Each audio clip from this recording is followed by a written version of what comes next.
नमस्कार, मैं रवीश कुमार। जम्मू कश्मीर में नेशनल कॉन्फ्रेंस और उसके गठबंधन को स्पष्ट बहुमत मिल रहा है।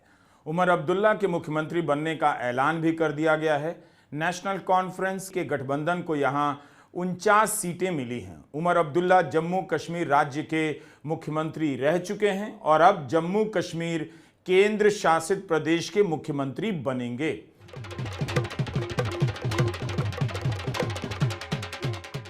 धारा 370 के हटने के बाद जम्मू कश्मीर में यह पहला चुनाव था। बीजेपी इसे हटाने का श्रेय लेती रही, बड़ा फैसला बताती रही, लेकिन इस मुद्दे पर जम्मू कश्मीर केंद्र शासित प्रदेश में उसे समर्थन नहीं मिला, खासकर घाटी में। बार बार जोर देना जरूरी है कि जम्मू कश्मीर एक केंद्र शासित प्रदेश है। मोदी सरकार ने राज्य का दर्जा बहाल करने का आश्वासन तो दिया था, मगर कब बहाल होगा किसी को पता नहीं। क्या इस चुनाव के बाद राज्य का दर्जा बहाल होगा? याद रखना चाहिए कि जम्मू कश्मीर में 10 साल बाद चुनाव हुए। क्यों हुए? क्योंकि सुप्रीम कोर्ट ने सितंबर तक चुनाव कराने के आदेश दिए थे। अगर कोर्ट का फैसला नहीं आया होता तो क्या चुनाव होता भी?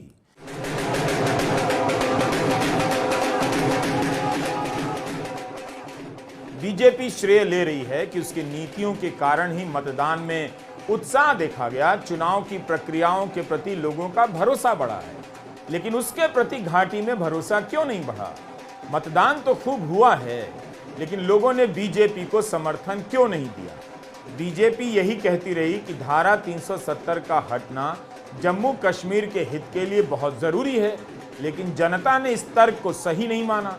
धारा 370 को आप 100 बार अनुच्छेद 370 कहें, यही सही भी है, लेकिन इसकी ब्रांडिंग धारा 370 की हो चुकी है।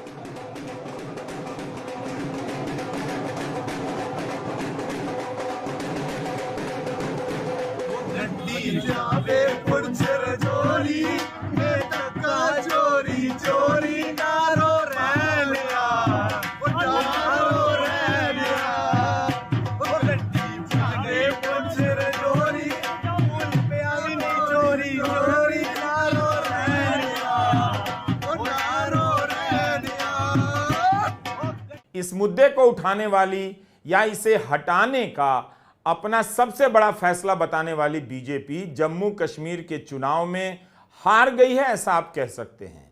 वैसे भी यह मुद्दा जम्मू कश्मीर से ज्यादा यूपी बिहार का मुद्दा है। उधर ही ज्यादा धारा 370 का मसला चलता है। इससे पहले 10 साल पहले 2014 के चुनाव में किसी एक पार्टी को पूर्ण बहुमत नहीं मिला था, जिसके बाद पीडीपी ने बीजेपी से गठबंधन किया, प्रदेश में सरकार बनाई और उसके कारण पीडीपी को इस चुनाव में बहुत नुकसान उठाना पड़ा। जून 2018 में बीजेपी के समर्थन वापस लेने से महबूबा मुफ्ती की सरकार गिर गई थी। तब से जम्मू कश्मीर में निर्वाचित सरकार नहीं है।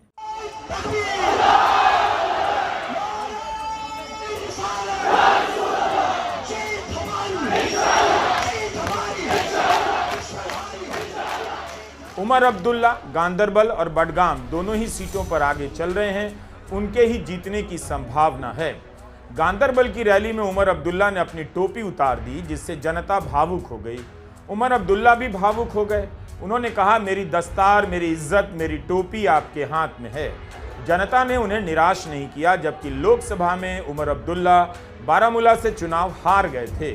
उमर अब्दुल्ला के अगले मुख्यमंत्री होने की घोषणा कर दी गई है।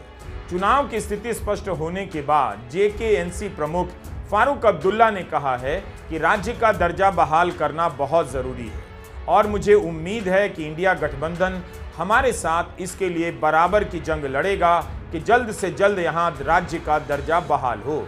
मैं समझता हूं उमर अब्दुल्ला मुख्यमंत्री बनेंगे। जम्मू कश्मीर में कांग्रेस और नेशनल कॉन्फ्रेंस के गठबंधन ने 31 सीटों पर जीत हासिल की है और 20 पर लीड कर रही है। बीजेपी ने 90 में से 18 सीटें जीती हैं, 10 पर लीड कर रही है। नेशनल कॉन्फ्रेंस ने जम्मू में अच्छा किया है, 8 सीटें जीत ली हैं। बारामूला में बीजेपी के जावेद हुसैन बेग का जीतना बड़ी घटना है, 11,000 वोटों से जीते हैं। लेकिन बीजेपी के प्रदेश अध्यक्ष रविंद्र रैना नौशेरा की सीट से हार गए। नेशनल कॉन्फ्रेंस के उम्मीदवार सुरिंदर कुमार चौधरी ने उन्हें हरा दिया। अनंतनाग और राजौरी की सीट पर कांग्रेस को जीत मिली है। महराज मलिक आम आदमी पार्टी के टिकट पर डोडा से जीते हैं। उन्होंने भाजपा के जीएस राणा को 4,500 से अधिक वोटों से हरा दिया। हार के बाद बीजेपी के अध्यक्ष ने इस्तीफा दे दिया। इसी के साथ आम आदमी पार्टी ने 5वें राज्य में अपना खाता खोल लिया। सीपीएम नेता एमवाई तारिगामी ने कुलगाम की सीट जीत ली है। वे 5वीं बार इस सीट से जीते हैं। 2014 में भाजपा को जम्मू इलाके में सभी सीटें मिल गई थीं। उस समय बीजेपी और पीडीपी ने एक साथ मिलकर सरकार बनाई थी। 10 साल बाद बीजेपी ने जम्मू इलाके में अपनी मौजूदगी बनाए रखी और इस बार 29 सीटों पर जीत हासिल कर रही है। लेकिन जम्मू में पार्टी के प्रदर्शन पर बीजेपी नेता जी किशन रेड्डी ने कहा है, अभी तक किसी भी पार्टी को स्पष्ट बहुमत नहीं है। जम्मू कश्मीर में हमारी पार्टी के इतिहास में अब तक की सबसे अधिक सीटें हमारे पास हैं। कांग्रेस की तुलना में जम्मू क्षेत्र में हमारी सफलता दर बहुत बेहतर है। अब जम्मू कांग्रेस मुक्त हो गया है। उन्होंने जम्मू में केवल 1 सीटें जीती हैं। हम 68% की स्ट्राइक रेट के साथ 29 सीटों पर आगे चल रहे हैं। चुनाव के रिजल्ट्स के आधार पर अभी थोड़ा क्लियर मेजॉरिटी कोई पार्टी नहीं है। अभी हम चाहते थे एक स्टेबल गवर्नमेंट हो, एक परिवार मुक्त गवर्नमेंट हो, भ्रष्टाचार मुक्त गवर्नमेंट हो, एक विकास युक्त गवर्नमेंट हो। हम बहुत प्रयास किया है, मगर आज मैं कह सकता हूं जो भारतीय जनता पार्टी पहली बार जम्मू कश्मीर हिस्ट्री में सबसे ज्यादा सीट्स हासिल किया है। जम्मू में कांग्रेस का प्रदर्शन अपने सबसे खराब स्तर पर रहा है। 29 में से कांग्रेस का मात्र 1 उम्मीदवार जीता। सभी प्रमुख नेता और 2 कार्यकारी अध्यक्ष चुनाव हार गए। जम्मू इलाके में कांग्रेस सिर्फ राजौरी की सीट पर जीत पाई। 2014 में 5 सीटों पर जीती थी। कांग्रेस के इफ्तिखार अहमद ने बीजेपी के विबोध गुप्ता को 1400 वोटों के अंतर से हरा दिया। कांग्रेस के लिए जम्मू में प्रदर्शन बहुत खराब रहा है। 2014 में कांग्रेस को पूरे जम्मू कश्मीर में 12 सीटें मिली थीं। इस बार कांग्रेस को कुल 6 सीटें मिल पाई हैं। वोट प्रतिशत भी 18 से घटकर 12% पर आ गया है। यानी हरियाणा की तरह कांग्रेस को जम्मू कश्मीर में कुछ खास नहीं मिला। दूसरी पार्टी जिनका प्रदर्शन काफी खराब रहा है वो है पीडीपी। महबूबा मुफ्ती की पीडीपी 4 सीटों पर आगे चल रही थी। पीडीपी की इल्तिजाम मुफ्ती इस चुनाव में हार गई हैं। अपने पहले ही चुनाव में बिजबेहारा की सीट से वे हार गईं। नेशनल कॉन्फ्रेंस के बशीर अहमद ने उन्हें 9,770 वोटों से हरा दिया। इल्तिजा ने कहा है कि उनकी पार्टी के खराब प्रदर्शन की वजह यह है कि लोग समझ गए थे कि इस वक्त पार्टी सबसे कमजोर है।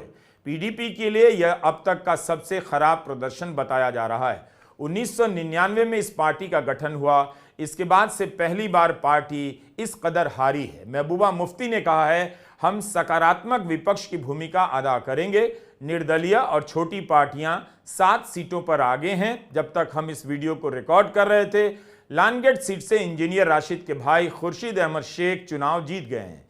लोकसभा चुनाव में इंजीनियर राशिद ने फारूक अब्दुल्ला और सज्जाद लोन दोनों को हरा दिया। 2019 से वे जेल में बंद हैं। खुर्शीद शेख ने अपने भाई की सीट पर चुनाव लड़ा और 2800 वोटों से जीत गए। नेशनल कॉन्फ्रेंस की जीत के बाद फारूक अब्दुल्ला ने कहा है कि 10 वर्षों के बाद लोगों ने यह जनादेश हमें दिया। अब यहां पर पुलिस राज नहीं, लोगों का राज चलेगा। हम बेकसूरों को जेल से बाहर निकालेंगे। मीडिया के पास आजादी होगी। हमें हिंदुओं और मुसलमानों के बीच विश्वास पैदा करना है। मुझे उम्मीद है कि इंडिया गठबंधन के साथ ही कश्मीर को फिर से राज्य का दर्जा दिलाने की लड़ाई में हमारा साथ देंगे। अब सबसे बड़ा सवाल यह है कि जम्मू कश्मीर में चुनाव तो हो गया, राज्य का दर्जा कब वापस मिलेगा? उमर अब्दुल्ला ने राज्य का दर्जा लौटाने की मांग की है।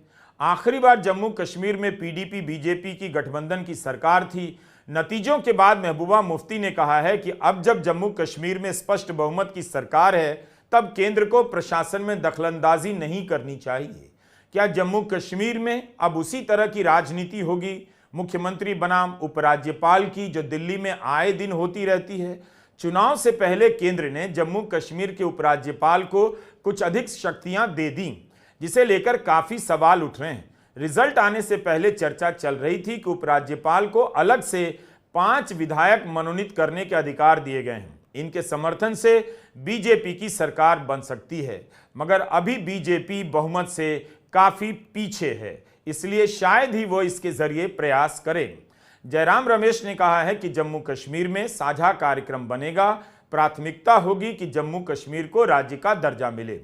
मैं सिर्फ ये बात कहूँगा कि जम्मू और कश्मीर के जनता ने स्पष्ट जनादेश दिया है नेशनल कॉन्फ्रेंस और इंडियन नेशनल कांग्रेस के गठबंधन को, भारी बहुमत से उनको जिताया है।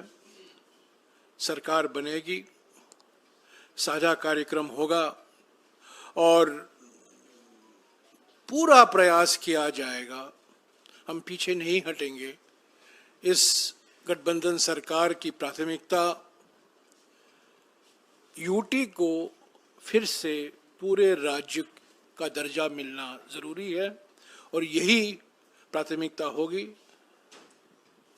और भी मुद्दे हैं, विकास से जुड़े हुए मुद्दे हैं। साझा कार्यक्रम, दोनों पार्टियों के मैनिफेस्टो भी है, साझा कार्यक्रम भी तैयार किया जाएगा और एक पारदर्शिता से जवाबदेही और संवेदनशील सरकार ये गठबंधन जम्मू और कश्मीर की जनता को देगी। कांग्रेस सांसद मनीष तिवारी ने राज्य के दर्जे को लेकर ट्विटर पर कुछ लिखा है।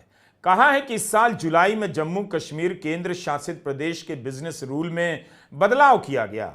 इस संशोधन के बाद निर्वाचित सरकार की हैसियत नगर पालिका की तरह हो जाती है। जम्मू कश्मीर केंद्र शासित प्रदेश के मुख्यमंत्री के पास शायद उतनी ही शक्तियां होंगी जितनी नगर निगम के मेयर के पास होती है। अगर ये संशोधन अस्तित्व में रहते हैं और राज्य का दर्जा बहाल होता है, तब भी मुख्यमंत्री का अधिकार और उसकी हैसियत पहले के जैसी नहीं रहेगी। यह संघवाद के खिलाफ है, ऐसा मनीष तिवारी कहते हैं।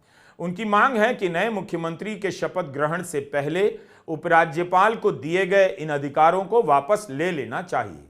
जो भी हो, जम्मू कश्मीर में राज्य की बहाली के मुद्दों को अब नई आवाज मिलेगी। जिस वक्त हम यह एपिसोड रिकॉर्ड कर रहे थे उसके बाद आंकड़े बदल सकते हैं, लेकिन एक ट्रेंड देखने को मिला कि जहां पर हिंदू आबादी 90% है वहां बीजेपी ने बड़ी जीत हासिल की है। जहां पर मुस्लिम आबादी 90% है वहां पर इंडिया ब्लॉक को 41 सीटें मिली हैं। नमस्कार, मैं रवीश कुमार।